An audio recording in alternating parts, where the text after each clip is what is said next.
एक बहुत सुंदर प्रसंग नरसिंह मेहता का याद आया, सुनाऊं?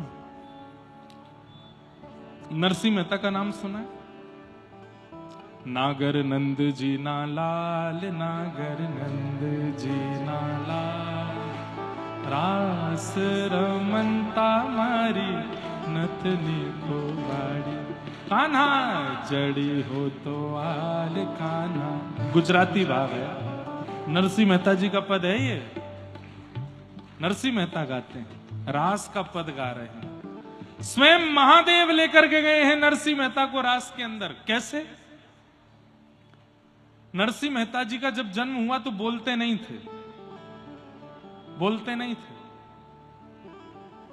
इनके माता पिता छोटी अवस्था में ही चले गए, अपनी दादी के साथ रहते थे। और नरसिंह मेहता के एक बड़े भैया थे जो इनसे इतने बड़े थे कि उनका ब्याह भी हो चुका था। भैया तो अच्छे थे लेकिन भाभी को नरसिंह बिल्कुल भाते नहीं थे। बोले ये सास ससुर चले गए, मेरे पास इसको छोड़ के चले गए, देवर नरसिंह मेहता।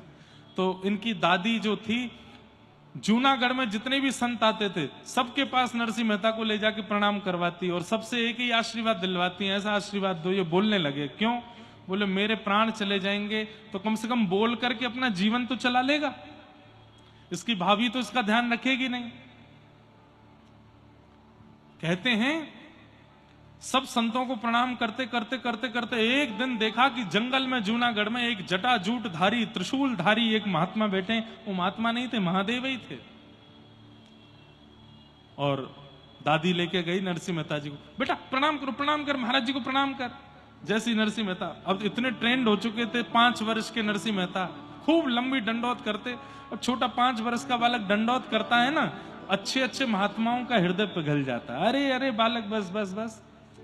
महादेव को प्रणाम किया तो महादेव तो अरे अरे अरे बस बस बस बस। दादी बोली नहीं नहीं महाराज जी आशीर्वाद दीजिए। क्या? बोलने लगे। अच्छा। नरसिंह मेहता को गोद में बैठा करके मुखमंडल की ओर देके बोलो, बोलो बोलो राधे श्याम। नरसिंह मेहता हंसने लगे, बोलो बोलो बेटा राधे श्याम। जब तीसरी बार बुलवाया, बोलो बेटा राधे श्याम, नरसिंह मेहता ने अपना होठ खोले और धीमे से नेत्र बंद करके बोले, और पहली बार नरसिंह मेहता बोल पड़े राधे श्याम। और जैसे ही बोले दादी बड़ी प्रसन्न, अब तो और बुलवावे और बुलवावे और। अब तो नरसिंह मेहता बोलने लग गए। महादेव की बड़ी कृपा। इसलिए मैं कहा करता हूं, महादेव को भजते भजते भजते भजते भजते भजते भजते कब में आप वृंदावन पहुंच गए, श्री जी और ठाकुर जी के होने लग गए, समझ जाओ महादेव ने कृपा की है आपके ऊपर। महादेव जब अति प्रसन्न होते हैं, महादेव जब अति कृपा करते हैं, महादेव किसी पर रीझ जाते हैं तो कृपा के रूप में, प्रसाद के रूप में वृंदावन देते हैं, श्री युगल की भक्ति देते हैं, प्रिया प्रियतम का प्रेम देते हैं। कई लोग बड़े चिंतित हो जाते हैं, मैंने जीवन भर महादेव की आराधना की, अचानक से किशोरी जी क्यों प्रिय लगने लगी, अचानक से वृंदावन क्यों प्रिय लगने लगे। भयभीत मत हो, महादेव कृपा करते हैं तो अपने आराध्य को प्रदान करते हैं। नरसिंह मेहता जी को फिर कथा तो बहुत लंबी है कि एक बार घर से निकाल दिया भाभी ने, तो रोते हुए इनकी दादी से ये पूछते थे मेरे माता पिता कौन हैं। तो इनकी दादी बोलती थी तेरे पिता महादेव हैं और माताजी पार्वती हैं। तो जब एक समय दादी चली गई, भाभी ने घर से निकाल दिया नरसिंह मेहता जी को, तो रोते हुए ये गए। और संभवतः महादेव जो थे उनका नाम भी था इंद्रेश्वर महादेव। सुना है, मैंने दर्शन नहीं किए, सुना है कहीं। और ये गए और जाकर के जंगल में महादेव से लिपट करके खूब रोए, बोले आप ही मेरे पिता हो, आप ही मेरी मां हो। नरसिंह मेहता जी का चरित्र बहुत सुंदर है। मैंने अभी कुछ दिन पहले अफ्रीका में, केनिया में कथा थी, वहां कहा था, सुनिएगा, बहुत अच्छा चरित्र। तो आज भी ठाकुर जी आए। नरसिंह मेहता जी को सबने बेदखल कर दिया, परिवार वालों ने घर से निकाल दिया। एक समय आया, ये भी नागर ब्राह्मण थे, संभवतः हमारे मंदिर के जो मुख्य अधिकारी हैं वो भी नागर हैं। अब नागर वंशी ब्राह्मण है कि नहीं ये तो कैसे पता चले? नागर वंशी हैं तो मतलब नरसिंह मेहता जी का ही वंश है। तो इनको नागर वंशियों ने भी निकाल दिया। सब लोग इधर देखो, सब ने अपने जगह से निकाल दिया। पत्नी ने एक दिन बोले आपको तो परिवार वालों में ने भी निकाल दिया, गांव वालों में ने भी निकाल दिया, अब तो आपके ब्राह्मण वंश के लोगों ने भी आपको निकाल दिया। तो नरसिंह मेहता बोलते बढ़िया है, परिवार वालों ने निकाल दिया उसका भार खत्म हुआ, गांव वालों ने निकाल दिया तो गांव का लोक व्यवहार खत्म हुआ, एक बस ये जाति का बोझ और था मेरे ऊपर, इससे भी निकल गया, मैं तो मुक्त हो गया हूं, अब अकेला ठाकुर जी का भजन करूंगा। ऐसे नरसिंह मेहता। तो सबने निकाल दिया।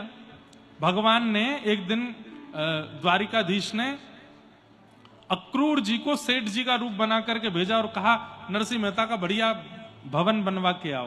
तो एक साहूकार दानी सेठ बन करके श्री अक्रूर जी महाराज आए और वहां ढूंढने लगे किसको दान करें, किसको दान करें। नरसिंह मेहता के पास गए, बोले हम दान करना चाहते हैं। तो नरसिंह मेहता बोले हमें कुछ नहीं चाहिए। बोले कुछ तो ले लीजिए। तो नरसिंह मेहता बोले द्वारिका जाने आने वाले संतों के लिए कोई निवास की व्यवस्था नहीं है जूनागढ़ में, आप चाहो तो एक संत निवास बनवा दो। कहा था संत निवास, अक्रूर जी ने महल बना के दिया। बोले इसमें एक कमरा में आप रहिए पत्नी के साथ, बाकी के सारे कमरे संतों के लिए रख देना। कहते हैं 16-17 सूरदास रहते थे बिना आंख वाले नरसिंह मेहता जी के साथ में, उनको अपने घर में ही रखते थे। तो एक बार की बात, नरसिंह मेहता जी के बड़े भैया वो इनके पास आए और आकर के बोले अब तो तुम्हारा अच्छा, आए क्यों थे? क्योंकि पता चला नरसिंह मेहता का बहुत बड़ा घर बन गया है। अच्छे संपत्ति घर बन जाता है ना तो रूठे हुए भी मान जाते हैं, सब लौट लौट के आते हैं। तो आए, आकर के बोले नरसिंह कल पिताजी का श्राद्ध है, घर आ जाना। नरसिंह जी बोले हाँ भैया जरूर आऊंगा। हाँ वैसे तो हम दोनों की बातचीत नहीं होती, लेकिन पिता का श्राद्ध तो एक साथ करेंगे। हाँ हाँ भैया मैं आ जाऊंगा। नरसिंह मेहता जी को अच्छा लगा कि परिवार के लोग दोबारा बुला रहे हैं। लेकिन नरसिंह जी बोले भैया श्राद्ध का समय क्या है? बोले सुबह सुबह आ जाना, श्राद्ध होगा फिर ब्राह्मण भोज होगा। तो नरसिंह मेहता बोले भैया एक दिक्कत है। बोले क्या? मैंने इतनी सेवा अपनी विस्तार कर ली है, सुबह उठ के मुझे सेवा पूजा करने में बहुत समय लग जाता है, तो मैं दोपहर से पहले तो नहीं आ पाऊंगा। ठाकुर जी की सेवा करूंगा, भोग बनाऊंगा, फिर मेरे यहाँ ये 16 सूरदास रहते हैं इनको पवाऊंगा। सब लोग इधर देखना, ध्यान से सुनना। तो भैया को गुस्सा आ गया। बोले पिताजी का श्राद्ध तेरे लिए मायने नहीं रखता, ये तालकूटा, उनको तालकूटा बोलते थे, मंजीरा बजा के कीर्तन करते हैं ना, ये ताल कूटेगा पूरे दिन बैठ करके, हरी हरी हरी हरी गाता रहता है। क्या कर दिया उस हरी ने? अरे पिताजी का श्राद्ध है, इतनी तो शर्म कर, कल मत करियो भजन, कल मत करियो सेवा। नरसिंह मेहता बोले भैया आप लोग तो कभी भी मुझे अपना लेते हो, छोड़ देते हो, लेकिन ये हरि ही हैं जो सदा मेरे संग रहते हैं, इनको कैसे छोड़ूंगा? ये हरि ही हैं, मुझे कभी छोड़ के नहीं जाते। मैं जिस दिन खाक था उस तब भी मेरे पास थे, आज महल बना दिया तो भी मेरे पास है, इनको कैसे छोड़ूं? तो फिर भैया बोल के गए, तो फिर एक काम कर, बोले क्या? आना ही मत तू, पिताजी का श्राद्ध मैं अकेले करूंगा, बिल्कुल मत आना। नरसिंह मेहता कुछ नहीं बोले, शांत बैठे रहे। पत्नी बोली अब क्या? बोले अब क्या, वो भी पुत्र हैं, मैं भी पुत्र हूं, वो अपने तरह से श्राद्ध कर लेंगे पिताजी का, मैं अपने घर में कर लूंगा, पिता तो हम दोनों के हैं। पत्नी बोली वो सब तो ठीक है, ये तो बाहर के लोगों को दिखता है कि हम महल में रहते हैं, लेकिन दाम पानी तो कुछ है नहीं। कोई दे जाए आलू तो आलू की सब्जी बन जाती है, चावल दे जाए तो चावल बन जाते हैं, कोई घर में इतनी सामग्री तो है नहीं। और श्राद्ध के लिए तो ब्राह्मण भोजन कराना पड़ता है, ब्राह्मण भोजन के लिए राशन होना चाहिए, वो कैसे होगा? तो नरसिंह मेहता बोले पास में एक सेठ जी हैं, वो मेरा कीर्तन बहुत पसंद करते हैं, उनसे उधार मांग लाऊंगा। और धीरे धीरे चुकाते रहेंगे उनका, कल पिताजी श्राद्ध कर देंगे। बोले ठीक है। पत्नी बोली जाते जाते ब्राह्मणों को निमंत्रण तो दे जाना। बोले ठीक है। अब नरसिंह मेहता गए ब्राह्मणों के पास, तो ब्राह्मणों से जाके बोले, तो ब्राह्मण बोले तुमको तो हमने वंश से निकाल दिया, अब तुम्हारे यहां श्राद्ध खाने कोई नहीं आएगा। तो नरसिंह मेहता चरणों में गिर गए, बोले मेरे यहां कभी मत आइएगा, पर मेरे पिताजी का श्राद्ध है इसलिए आ जाना। तो आधे ब्राह्मण बोले हम तो तुम्हारे भैया के यहां न्योते पर जाएंगे, तुम्हारे यहां नहीं आ पाएंगे। आधे बोले हम आ जाएंगे लेकिन हम सबको बुलाना पड़ेगा। कितने हैं? 2-2,500 हैं। नरसिंह मेहता बोले इतनी व्यवस्था कहां से करूंगा मैं। बोले नहीं नहीं, हम 2-2,500 ही आएंगे। तो नरसिंह मेहता बोले ठीक है आप आ जाना, मैं कुछ ना कुछ व्यवस्था कर लूंगा। सेठ जी से ज्यादा पैसा मांग लेंगे। 2-2,500 ब्राह्मणों को न्योता दे दिया और नरसिंह मेहता पहुंचे सेठ जी के पास। सेठ जी बड़े प्रसन्न, अरे आओ आओ, आपका कीर्तन मुझे बहुत अच्छा लगता है। आप जब कीर्तन करते हैं तो मैं मेरे नेत्रों से आंसू नहीं रुकते। कई सेठ बड़े उदार मना होते हैं, सत्संग प्रेमी होते हैं। तो सेठ जी बोले कहिए कैसे आए। बोले कल मेरे पिताजी का श्राद्ध है, आप थोड़ी सी सेवा उधार में दे दीजिए, मैं बढ़ता रहूंगा धीरे धीरे। सेठ जी बोले कितना चाहिए? तो उस समय जितना भी रकम हो मांगी उन्होंने। सेठ जी ने दुगनी दे दी। बोले रख लीजिए। बोले नहीं इतनी मत दीजिए, मैं कैसे चुकाऊंगा? बोले आपको अभी चुकाना है। बोले अभी कैसे चुकाऊंगा? बोले बस यहां बैठ के कीर्तन सुना दीजिए मुझे, मैं कीर्तन सुन के प्रसन्न हो जाऊंगा, फिर ये लौटाने की जरूरत नहीं है, आप तो इसके बदले कीर्तन सुना जाओ। तो नरसिंह मेहता बोले ठीक है मैं कीर्तन सुना देता हूं। और नरसिंह मेहता गाने लगे। लेकिन नरसिंह मेहता का कोई समय नहीं होता था, नेत्र बंद करके गाना प्रारंभ करते थे और गाते गाते गाते गाते गाते कितने घंटे निकल गए कुछ पता नहीं। और सुनने वाले भी ऐसे ही होते थे। नरसिंह मेहता गाने लगे और सेठ जी भी आंख बंद करके सुन रहे हैं। गाते गाते पूरी रात निकल गई, दिन हो गया और दिन भी निकलने लगा। वहां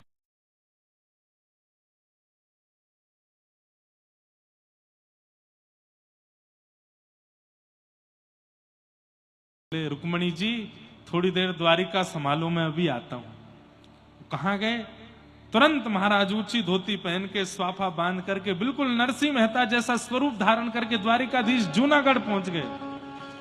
और नरसिंह मेहता का रूप धारण करके सब्जी मंडी से सब्जियां आदि लेकर के घर पहुंचे। पत्नी ने आते, अरे कहां रह गए थे, मैं कब से। अरे देवी मैं क्या बताऊं, बस अब बाद में बताऊंगा सब बात। मैं लाया हूं सब्जी आदि सब लगाओ सेवा में, ब्राह्मण देवता सब आ रहे होंगे। 16 सूरदासों को लगाया सब्जी काटने पे, उनकी आंखें ही नहीं है। ठाकुर जी ने धीमे धीमे अपने कहीं ना किसी को उंगली छुपा दी, किसी को कुछ छुपा दिया।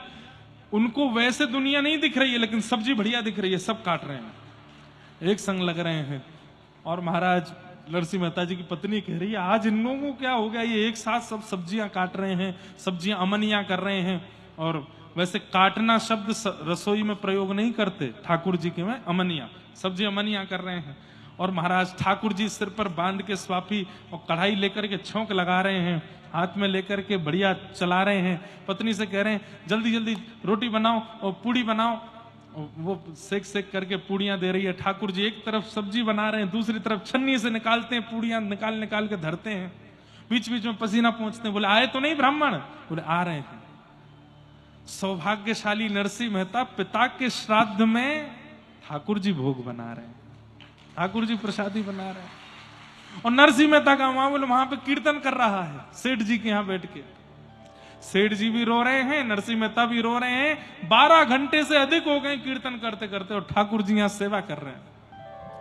इतने में ही महाराज वो 2-2,500 ब्राह्मण चिड़े तो बैठे थे नरसिंह मेहता से, तो थे तो वो 2-2,500, लेकिन उन्होंने नरसिंह मेहता का अपमान करने के लिए अपने रिश्तेदार नातेदार और बुला लिए, तो वो हो गए थे 3-4 हजार।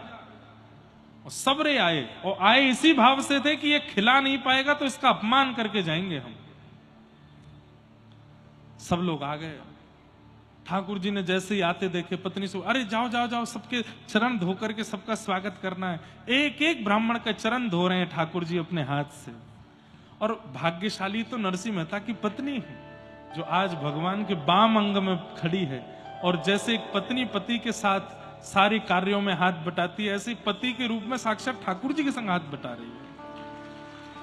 एक एक ब्राह्मण का स्वागत किया, सबको चौकी पर बैठाया, सबके लिए पत्तल ठाकुर जी परोस रहे हैं, अपने हाथ से लेकर के सब्जी प्रसाद लेकर के आमे, खीर प्रसाद लेकर के आमे, पूड़ी प्रसाद लेके आमे, सबको पवा रहे हैं। ब्राह्मण बोले, प्रसादी तो इसने बना दी, लेकिन दक्षिणा क्या देगा? ये 3-4 हजार आए हैं हम, और जैसी दक्षिणा नहीं दे पाएगा फिर इसका अपमान करेंगे हम। ब्राह्मणों ने सबने इशारे में कर लिया, भाई 4 पूड़ी की जगह हो 8 खाना, इसका भंडार खत्म करना है हमें, ताकि कैसे भी इसका अपमान करें। वो अपमान करने ही आए थे, लेकिन ठाकुर जी जब साक्षात जहां अन्नपूर्णा बैठ जाती है वहां अन्न नहीं घटता, अन्नपूर्णा के पति बैठ जाएं वहां अन्न कैसे घट सकता है। अब तो महाराज पूड़ी पे पूड़ी आती जा रही हैं, सब्जियां बन रही हैं, खीर बन रही हैं, और चकाचक पा रहे हैं सब ब्राह्मण। अब तो स्थिति हो गई, एक दूसरे को देखें, बोले 8 की जगह 10 खा गए, पर ये तो लाए जा रहा है, खत्म ही नहीं हो रहा है, क्या करें? बोले कोई बात नहीं, भोजन विश्राम करो, दक्षिणा की बारी है, दक्षिणा नहीं दे पाएगा। अरे 4 हजार हैं हम, कहां से देगा दक्षिणा? पत्नी भीतर ले गई ठाकुर जी को, नरसिंह मेहता है वो तो, सुनो भोजन तो पवा दिया, दक्षिणा के बिना तो भोजन होता नहीं। दक्षिणा? बोले अरे सेठ जी ने बहुत दक्षिणा दी है मुझको। बोले कहाँ है? बोले वो रखी। तो महाराज जितने ब्राह्मण आए थे सबके लिए पोटलियां बनी थी, और प्रत्येक पोटली में 12-12 सोने की मोहर। खोल करके पत्नी को दिखाया, बोले देखो इतना सोना, ये ले तो आए, चुकाओगे कैसे? बोले करेंगे कुछ ना कुछ, द्वारिकाधीश सब मंगल करेंगे, तुम काय को चिंता करती हो, चलो। अब तो महाराज जामे, एक एक ब्राह्मण को धोती कपड़ा और ऊपर वो पोटली रखें। ब्राह्मण देवता ऐसे देखें, कपड़ा तो बढ़िया वाला है, धोती बढ़िया वाली, पोटली में क्या? पोटली जैसे ही खोलें 2-3 तो मूर्छित हो गए। जीवन में कभी 12 सोने की मोहर नहीं देखी थी। श्राद्ध में सबसे बड़ी दक्षिणा मिलती थी नरसिंह मेहता जी के भैया के यहाँ, और वो कितनी होती थी? 1.5 रुपया। कितनी? ये सबसे बड़ी दक्षिणा थी उस समय पर।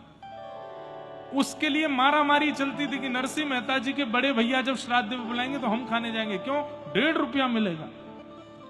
12 सोने की मोहर देख करके ब्राह्मण तो गिर पड़े, फिर उठे, हो सकता है मुझे दिया हो, इसको नहीं दिया होगा। तेरे को क्या दिया? तेरे को दिखा, उसके भी 12 सोने की मोहर, इसके भी 12। अब तुम्हारा 4 हजारों को 12 सोने की मोहर बांट दी नरसिंह मेहता ने। वे सब आए थे अपमान करने, रोते रोते गुण गाने लगे, आशीर्वाद देने लगा। अरे नरसिंह, तेने तो हमारो हृदय जीत लियो, तेने हमारो मन जीत लियो। अरे तेरे पितृ मुक्त हुए होंगे कि वैकुंठ में नृत्य कर रहे होंगे आज, आज तेने इतना प्रसन्न किया है। ब्राह्मण सब प्रसन्न होके जा रहे हैं। अब 1.5-2 हजार ब्राह्मण वहां भी गए थे नरसिंह मेहता के बड़े भैया के यहाँ। वे 1.5 रुपया की दक्षिणा लेके इतरा रहे थे। 1.5 रुपया की दक्षिणा लेकर के घर से बाहर निकल रहे हैं, वो किसी और को समझ ही नहीं रहे थे कुछ भी। 1.5 रुपया की दक्षिणा मिलती है कहीं पे? अरे महाराज आप हो श्रेष्ठ हो। वो 4 हजार ब्राह्मण आ रहे थे नरसिंह मेहता के यहाँ, वो तो नाच रहे थे, कूद रहे थे, उछल रहे थे। वे 1.5 हजार बोले, हाँ भाई कैसा रहा? अपमान करके आए कि नहीं नरसिंह मेहता का? खाने वाने को तो कुछ मिला नहीं होगा, पानी पी के ही आगे होंगे। वे आके बोले, अरे महाराज आप क्या खा के आए हो? बोले हमारे तो आलू की सब्जी बनी थी, गड्ढे की सब्जी बनी थी, और पूड़ी बनी थी, इमरती बनी थी। तुम्हारा क्या मिला? बोले महाराज 5 प्रकार की तो सब्जी थी, 2 प्रकार की चटनी थी, 3 प्रकार की पूड़ी थी, आमरस था, रबड़ी थी, पेठा भी था। ये तो विनोद में बोल रहे हैं। अब तो महाराज बता दिए 56 प्रकार के व्यंजन। बोले अरे झूठ क्यों बोलते? अरे नहीं महाराज, नरसिंह मेहता ने पवाया। अच्छा चलो खिला दिया होगा, कोई दे गया होगा दानी मानी, उसको खिला दिया होगा। दक्षिणा क्या मिली? 50 पैसा मिला कि 98 मिली? अरे महाराज दक्षिणा मत पूछो। बोले कितनी मिली? 12 सोने की मोहर। अब तो वो 1,500 जो इतरा रहे थे 1.5 रुपया लेकर के, नरसिंह मेहता ने इतने सबको दिया। बोले हाँ सबको दिया। अरे झूठा होगा, घिस करके देखो, घिस करके देखो, स्वर्ण असली नहीं होगा। देखा तो असली है। बोले कैसे हुआ? बोले ये नहीं पता भैया, नरसिंह मेहता ने बहुत आनंद किए। यहां सब ब्राह्मणों में चर्चा का विषय चल रहा, वहां ठाकुर जी नरसिंह मेहता बने बैठे। पत्नी से बोले देवी मैं तो थक गया, अब जल्दी मेरी थाली लगाओ, मैं भी पाऊंगा। आहा, अपने हाथ का बना ठाकुर जी स्वयं नहीं पाते, भक्त के हाथ का ही बना पाते हैं। पत्नी जैसे गई तो सारा राशन खत्म, अपने हाथ का बना नहीं पाते। सबको पवाते, हमको कौन पवाता? ठाकुर जी पवाते हैं, लेकिन जब खुद माने बैठते हम बनाएंगे तो ही पाएंगे। अरे सब खत्म हो, नहीं थोड़ा बचा होगा बना दो। ब्राह्मणों ने पा लिया, अब बाकी का तुम बना दो। बना करके लाई, ठाकुर जी को बिठाया, पवाया। ठाकुर जी ने प्रेम से चकाचक पाया। प्रसाद पाने के बाद पत्नी का स्वरूप है कि वो पति की थाली में ही पाती है। तो नरसिंह मेहता को बोली पूरा नहीं छोड़ी, थोड़ा छोड़ दीजिए, मैं भी तो पाऊंगी। हाँ तुम पा लेना। और नरसिंह जी बोले ठाकुर जी चलो देवी तुम पाओ, मैं स्नान करके आता हूं, हाँ संध्या वंदन करके आता हूं, अभी आता हूं। उठ के गए ठाकुर जी सीधे द्वारिका, और द्वारिकाधीश जाकर के वहीं खड़े हो गए। अब ठाकुर जी बोले नरसिंह कहाँ है? आंख बंद करके देखा तो नरसिंह जी अभी भी करताल लिए गा रहे, कीर्तन चल रहा है। सेठ जी रो रहे हैं सामने, नरसिंह मेहता। भगवान बोले इसका क्या करूं मैं? ठाकुर जी ने तुरंत चुटकी बजाई, नरसिंह मेहता के हृदय से कीर्तन अंतर ध्यान हुआ। अचानक आंख खुली, देखा तो सामने सेठ जी रो रहे हैं। सेठ जी कितनी देर हो गई हमको कीर्तन किए? बोले पता नहीं, मैं तो भाव निमग्न था। किसी से पूछा, बोले अभी 18 घंटे हो गए लगभग। हैं? बोले कल शाम को शुरू किया है, आज दोपहर हो गई, शाम होने वाली है। नरसिंह मेहता बोले सेठ जी मेरी पत्नी की तो हालत खराब कर दी होगी, वहां 1,500-2 हजार ब्राह्मण पहुंच गए होंगे कुछ खाने को, मैं क्यों बैठ गया कीर्तन में? अरे राम राम, अब क्या होगा? हे द्वारिकाधीश रक्षा करना, हे मेरे श्याम सुंदर बचाना, हे रणछोड़ राय मेरी रक्षा करना। नरसिंह मेहता दौड़े, वो कुछ 100-200 उधार लिए थे सेठ जी से, उनको दबाए, दौड़े घर पर। बोले सब्जी मंडी बाद में जाऊंगा, पहले घर देख लूं वहां सब ठीक तो है, कहीं मेरा घर तोड़ ताड़ तो नहीं दिया, पत्नी को कहीं गाली गलौज करके कुछ उठ पटांग करके तो नहीं गए होंगे ब्राह्मण। घर पर जाकर के देखा तो क्या पाया? आंगन में बढ़िया नरसिंह मेहता जी की पत्नी बैठ करके प्रसाद पा रही है। नरसिंह मेहता आए, देवी खाते खाते क्या कर रही हो? बोले क्या कर रही हूं? प्रसाद पा रही हूं। क्यों? बोले क्यों पाते हैं प्रसाद? खुद ने पा लिया, ब्राह्मणों को पवा दिया, मुझसे पूछ रहे क्यों पा रही है? मैंने कब पाया? ब्राह्मणों ने कब पाया? अब नरसिंह मेहता जी की पत्नी बोली क्या हो गया है? स्नान करने के बाद कहीं याददाश्त चली गई है क्या? ऐसी क्या बातें कर रहे हो? नरसिंह मेहता दौड़ करके आए, देवी सही सही बताओ, मैं तो 18 घंटे बाद आया हूं, ये कैसे? सब ठीक? ब्राह्मण आए थे क्या? ये क्या हुआ यहां पर? तो पूरा वृत्तांत बताया तो पत्नी बोली आप नहीं थे यहां पे? बोले मैं तो 18 घंटे बाद आया हूं। सेठ जी के यहां ऐसा निमग्न हो गए कीर्तन करने में, रोते रहे और रात दिन निकल गए। पत्नी बोली ब्राह्मण भोजन हो गए, 4000 ब्राह्मण आए थे, आपने स्वयं भीतर जाकर के सामग्रियां सिद्ध की थी, और तो आश्चर्य की बात 16 सूरदास अमनिया कर रहे थे। आपने सारे ब्राह्मणों को पवाई, 4 प्रकार की सब्जी, 2 प्रकार की पूड़ी आदि आदि सब बनी थी। 12 सोने की मोहर और सुंदर वस्त्र आदि। आपने ही तो कहा था कि सेठ जी ने इतना दान दिया है, सबको बांटा। नरसिंह मेहता सिर पकड़ करके बैठ गए, रोए सो रोए, मैं नहीं था। क्या ये सच में हुआ है? बोले हाँ हुआ है। 16 सूरदासों ने भी आकर के बताया, बोले आप ही तो थे, सब करा रहे थे। नरसिंह मेहता पत्नी का हाथ पकड़ करके बोले द्वारिकाधीश आए थे, मेरे रणछोड़ राय आए थे, मेरे नाथ आए थे, मैं नहीं था उस रूप में। नरसिंह मेहता तो रोए सो रोए, पत्नी की हालत और ज्यादा।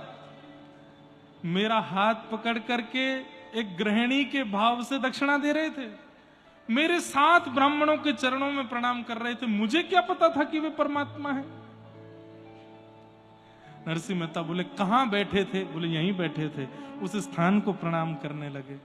क्या पाए थे? बोले इसी थाली में पाए थे। बोले थोड़ा मुझे भी दे दो ना, द्वारिकाधीश का प्रसाद है। पत्नी ने उनको भी दिया। और क्या क्या किया, वो सारी सामग्रियां देख करके नरसिंह मेहता खूब रोए।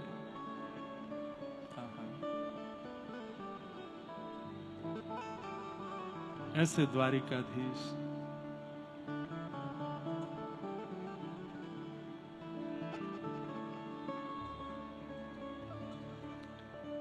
हे घणी खम्मा घणी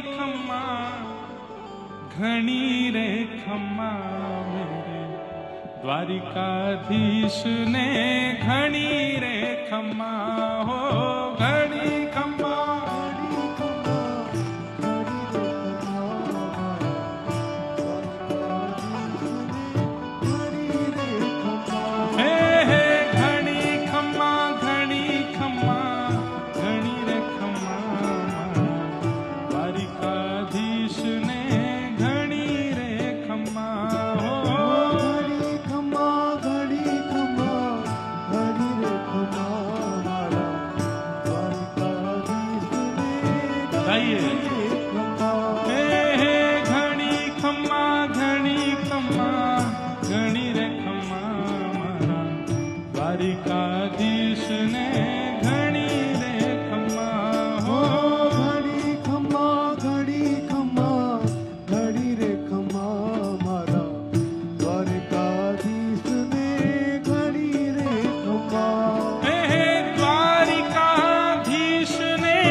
राजा रण छोड़ छे। तो मैं गाऊं द्वारिका मां कौन छे, आप सब भाव से कहियो। पता नहीं क्यों आज द्वारिकाधीश की बड़ी याद आई है कथा में, गाओ भाव से। और मैंने कथा में पहले ही कहा, हम याद नहीं करते हैं, वे याद करते हैं उनको। हे द्वारिका मां